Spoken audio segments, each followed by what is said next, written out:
Hey, what's going on, everybody? Houdini Ty here, helping you escape your 9 to 5. In today's video, we're going to be talking about investing, but we're going to be talking about how to do it without your own money. And a lot of times, the first question I get from people is, how do I invest in real estate if I don't have any money? Or, actually, the real first question is, doesn't that require a lot of money? And I know the reason why they're asking, and they're asking is because they don't have any money. Well, that's great. But instead of just focusing on the problem, which is you don't have any money in your pocket, which we already know, figure out how to invest with money that other people have that's ripe for the picking, right? There's a couple of things that I want to address here. One is why you should invest, right? Let's say, so I'm going to write invest here, right? Why you should invest. And then the other thing is like how to do it. So this is more so not invest here, but the why and the how. So I talk to people all the time that they should invest, but then they tell me it's risky, or what's worse is they focus on being defensive about it. As in, let's say you make $2,000 a month, right? You make $2,000 a month, but your bills are, say, $1,900 a month. And for a lot of people, that's a real thing, where your bills are just a little under what you make. And for some people, it's over what they make.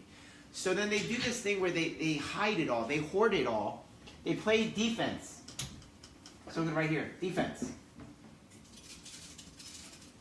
that how you spell defense? All right, well, anyway, so defense. They play defense because they're afraid of losing money. Because right here, they only have $100 extra a month. They only have $100 extra a month. If they do anything wrong, they're going to have nothing. They're going to lose everything. But here's the problem. Let's multiply that by 12. That's only $1,200. One little accident, and that whole $1,200 thing is gone. You like that hat? The hat, the shades. So $1,200 is what they would have left over if their life stayed exactly perfect. But as you know, life doesn't. Life doesn't stay exactly perfect. So the little bit of extra that you're trying to save is not going to work. You can't make money being defensive. You can't just hold on to it and hope that everything's going to be okay. You're going to have to learn how to make more money so that you can handle when things happen. And things will happen. That's the problem, right? Things will happen. So playing defense is a bad strategy. I tell people all the time to come to my course. Come learn about real estate. They're like, Hone, I don't have the money. Hone, I can't do it. Hone, whatever, right? Like they don't want to put out the money to buy the course because they're afraid that they're going to lose money. Well, guess what? You're going to lose money anyway. But if you don't have a good way of making more money, if you don't know how to do it, then you're going to be messed up. You're going to be real messed up.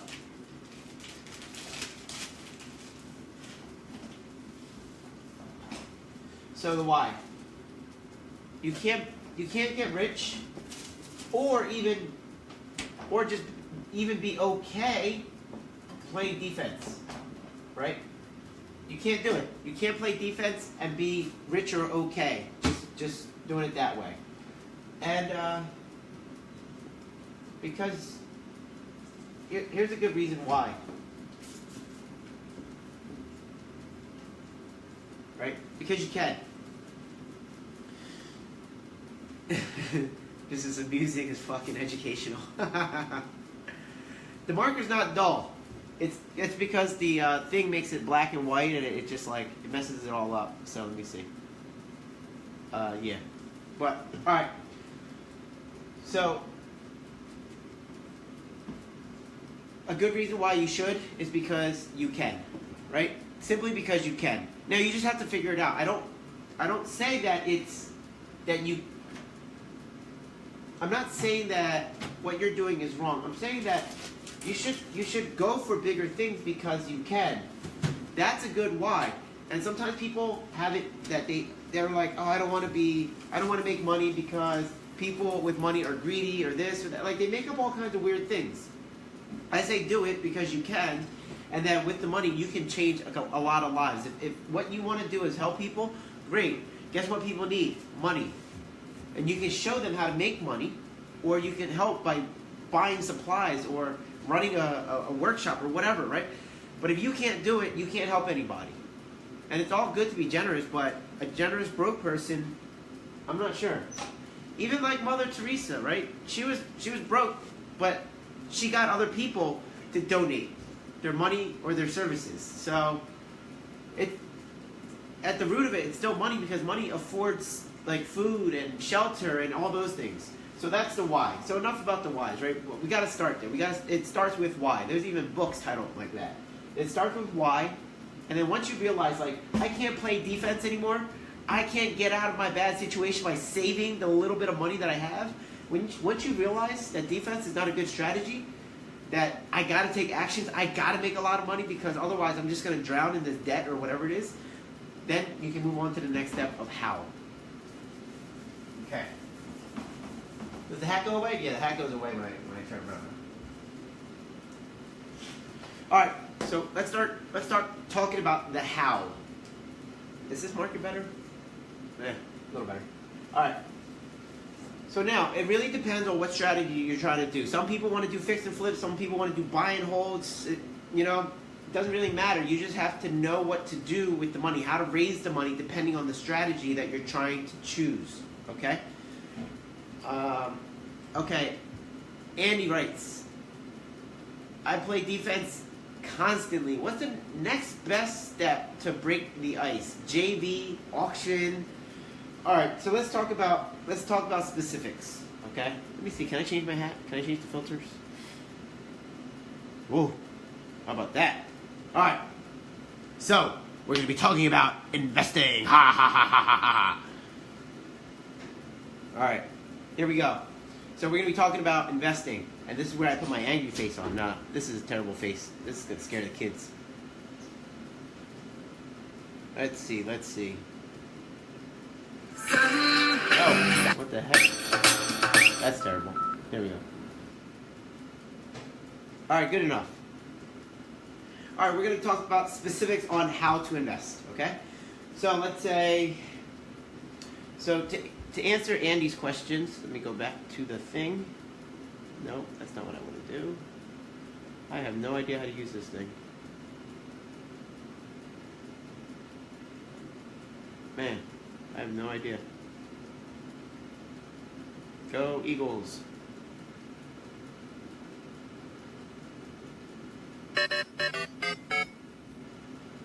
Can't get back to questions.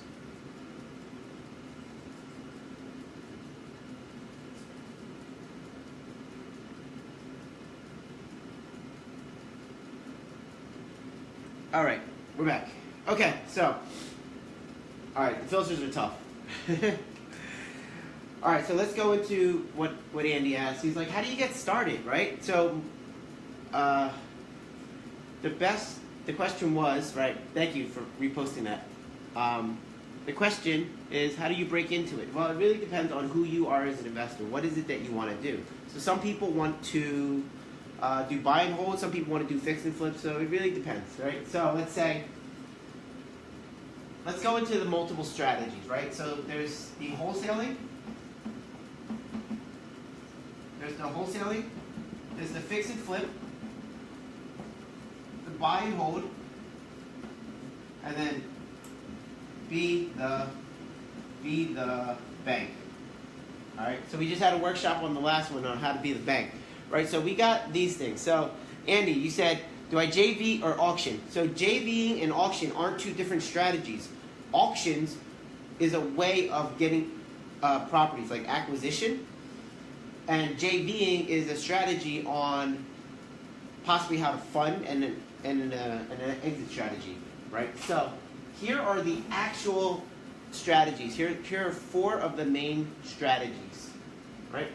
So wholesaling is one of the first ones because it doesn't require money and it doesn't require you to actually buy the property. It doesn't require money. It doesn't require credit, right? It doesn't require either one of those things because you're not actually buying the property. So that one, the how, right? Talk about not needing any money, not needing any credit. Like, there you go, wholesaling, right? You have a property, we got three parties here, right? This person has a house, this person has money, okay? And here's you. You know this person, and you know this person. You tell this person to sell me your house for $20,000. I then tell this person that there's a house for $20,000, but I want a $10,000 assignment fee. And then they say, fine, here you go. Here's $10,000. Here's $20,000. And then he now gets the house. Ta-da, that's wholesaling. No money, no credit. Super easy, right? Now, if I went too fast, that means you don't know what I'm talking about, meaning you should probably come to my class. So let's move on. So that was no money, no credit. Now, fix and flip. That's where you buy a property, you fix it up, then you sell it. So it's pretty easy. Now, how do you get the money? It's like, I thought you said that you don't need money. Well, you don't have to use your own money. So one way to do fix and flip without any money is using a hard money lender and a private money lender or line of credit. Okay, so there's two parts to it. So there's the closing cost, and then there's the purchasing of the property. Purchasing and rehab, right? So you got closing costs. Right here, you got your fees, your appraisal, your title work. You got all those things, insurance associated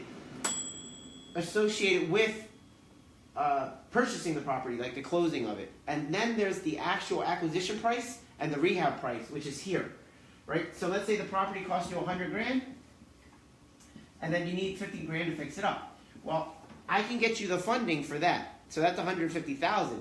But then you got to come up with the fees to close on it, and that's all these things: the